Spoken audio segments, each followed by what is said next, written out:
अर्जुन अपना कल्याण चाहते हैं। सो कल्याण प्राप्ति के अलग अलग साधनों का यज्ञ रूप से वर्णन करके अब भगवान ज्ञान यज्ञ के तत्व ज्ञान प्राप्त करने की प्रचलित प्रणाली का वर्णन करते हैं। भगवान कहते हैं कि उस तत्व ज्ञान को तत्वदर्शी ज्ञानी महापुरुषों के पास जाकर समझ, उनको साष्टांग दंडवत प्रणाम करने से, उनकी सेवा करने से और सरलता पूर्वक प्रश्न करने से वो तत्वदर्शी मतलब अनुभवी ज्ञानी शास्त्रज्ञ महापुरुष तुझे उस तत्व ज्ञान का उपदेश देंगे। अर्जुन ने पहले कहा था कि युद्ध में सज्जनों को मारकर मैं हित नहीं देखता। इन आतताइयों को मारने से तो पाप ही लगेगा। युद्ध करने की अपेक्षा मैं भिक्षा मांगकर जीवन निर्वाह करना श्रेष्ठ समझता हूं। और इस तरह अर्जुन युद्ध रूप कर्तव्य कर्म का त्याग करना श्रेष्ठ मानते हैं। परंतु भगवान के मत के अनुसार ज्ञान प्राप्ति के लिए कर्मों का त्याग करना जरूरी नहीं है।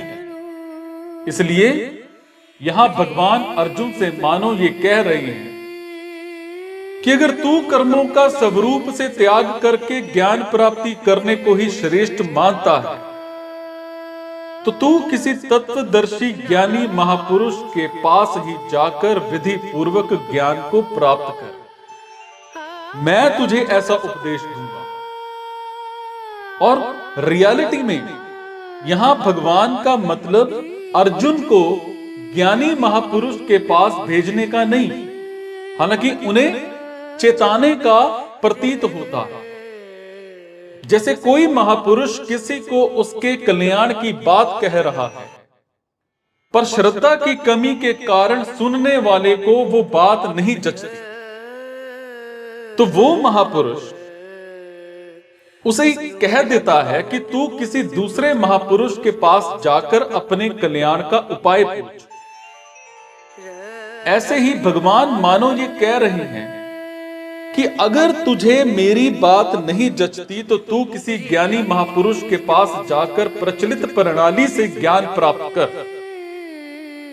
ज्ञान प्राप्त करने की प्रचलित प्रणाली है कर्मों का स्वरूप से त्याग करके जिज्ञासा पूर्वक श्रोत्रिय और ब्रह्मनिष्ठ गुरु के पास जाकर के विधि पूर्वक ज्ञान प्राप्त करना।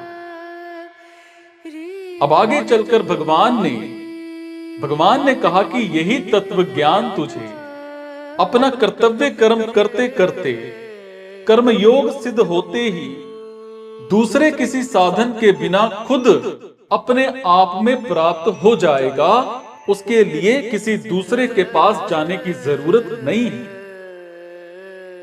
ज्ञान प्राप्ति के लिए गुरु के पास जाकर उन्हें साष्टांग दंडवत प्रणाम करें। मतलब यह है कि गुरु के पास नीच पुरुष की तरह रहें, जिससे अपने शरीर से गुरु का कभी निरादर तिरस्कार ना हो जाए। नम्रता, सरलता, जिज्ञासु भाव से उनके पास रहें और उनकी सेवा करें। अपने आप को उनके समर्पित कर दें, उनके अधीन हो जाएं। शरीर और वस्तुएं दोनों उनके अर्पण कर दें। साष्टांग दंडवत प्रणाम से अपना शरीर और सेवा से अपनी वस्तुएं उनके अर्पण कर दें। शरीर और वस्तुओं से गुरु की सेवा करें, जिससे वो खुश हों वैसा काम करें। उनकी प्रसन्नता प्राप्त करनी हो तो अपने आप को सर्वथा उनके अधीन कर दें। उनके मन के संकेत के आज्ञा के अनुकूल काम करें। यही वास्तविक सेवा है। संत महापुरुष की सबसे बड़ी सेवा है उनके सिद्धांतों के अनुसार अपना जीवन बनाना। कारण कि उन्हें सिद्धांत जितने प्यारे होते हैं उतना अपना शरीर प्यारा नहीं होता। सिद्धांत की रक्षा के लिए वो अपने शरीर तक का त्याग कर देते हैं। इसीलिए सच्चा सेवक उनके सिद्धांतों का दृढ़ता से पालन करता है। सिर्फ परमात्म तत्व को जानने के लिए जिज्ञासु भाव से सरलता और विनम्रता पूर्वक गुरु से प्रश्न करें। अपनी विद्वता दिखाने के लिए या फिर उनकी परीक्षा करने के लिए प्रश्न ना करें। मैं कौन हूं? संसार क्या है? बंधन क्या है? मोक्ष क्या है? परमात्म तत्व का अनुभव कैसे हो सकता है? मेरे साधन में क्या क्या बाधाएं हैं? उन बाधाओं को कैसे दूर किया जाए? तत्व समझ में क्यों नहीं आ रहा? प्रश्न केवल अपने बोध के लिए जैसे जैसे जिज्ञासा हो वैसे वैसे करें। उस महापुरुष को परमात्म तत्व का अनुभव हो गया और उन्हें वेदों और शास्त्रों का अच्छी तरह से ज्ञान हो। ऐसे तत्वदर्शी और ज्ञानी महापुरुष के पास जाकर ही ज्ञान प्राप्त करना चाहिए।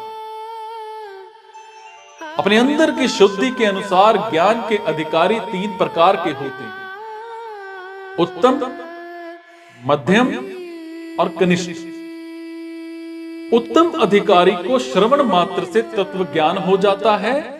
मध्यम अधिकारी को श्रवण, मनन और निधिध्यासन करने से तत्व ज्ञान होता है। कनिष्ठ अधिकारी तत्व को समझने के लिए अलग अलग तरह की शंकाएं किया करता है।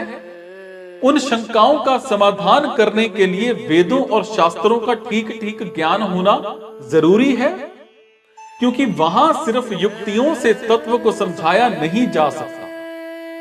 सो अगर गुरु तत्वदर्शी हो पर ज्ञानी ना हो तो वो शिष्य की तरह तरह की शंकाओं का समाधान नहीं कर सके। अगर गुरु शास्त्रों का ज्ञाता हो पर तत्वदर्शी ना हो तो उसकी बातें वैसी ठोस नहीं होंगी जिससे श्रोता को ज्ञान हो जाए। वो बातें सुना सकता है, पुस्तकें पढ़ा सकता है, पर अपने शिष्य को बोध नहीं करा सकता। इसलिए गुरु का तत्वदर्शी और ज्ञानी दोनों ही होना बड़ा जरूरी है। महापुरुष को दंडवत प्रणाम करने से, उनकी सेवा करने से और उनसे सरलता पूर्वक प्रश्न करने से वो तुझे तत्व ज्ञान का उपदेश देंगे। इसका यह मतलब नहीं है कि महापुरुष को इन सब की अपेक्षा रहती है और रियलिटी में उन्हें प्रणाम, सेवा आदि की बिल्कुल भी भूख नहीं होती।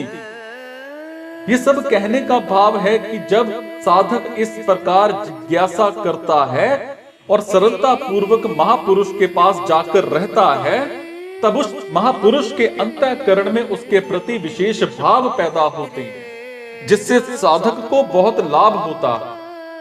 अगर साधक इस तरह से उनके पास ना रहे तो ज्ञान मिलने पर भी वो उसे ग्रहण नहीं करेगा। तत्व ज्ञान अथवा स्वरूप बोध का वाचक है ज्ञानम, ज्ञानम पद, और वास्तव में ज्ञान स्वरूप का नहीं होता, हालांकि संसार का होता। और संसार का ज्ञान होते ही संसार से संबंध विच्छेद हो जाता है और खुद सिद्ध स्वरूप का अनुभव हो जाता है। महापुरुष ज्ञान का उपदेश तो देते हैं, पर उससे साधक को बोध हो ही जाए ऐसा निश्चित नहीं है। भगवान ने कहा है कि श्रद्धावान पुरुष ज्ञान को प्राप्त करता है। श्रद्धा अंतःकरण की वस्तु है, परंतु परिणाम, सेवा, प्रश्न आदि कपट पूर्वक भी किए जा सकते हैं। इसीलिए यहां महापुरुष के द्वारा सिर्फ ज्ञान का उपदेश देने की बात कही गई और भगवान और श्रद्धावान साधक के द्वारा ज्ञान प्राप्त होने की बात कही गई।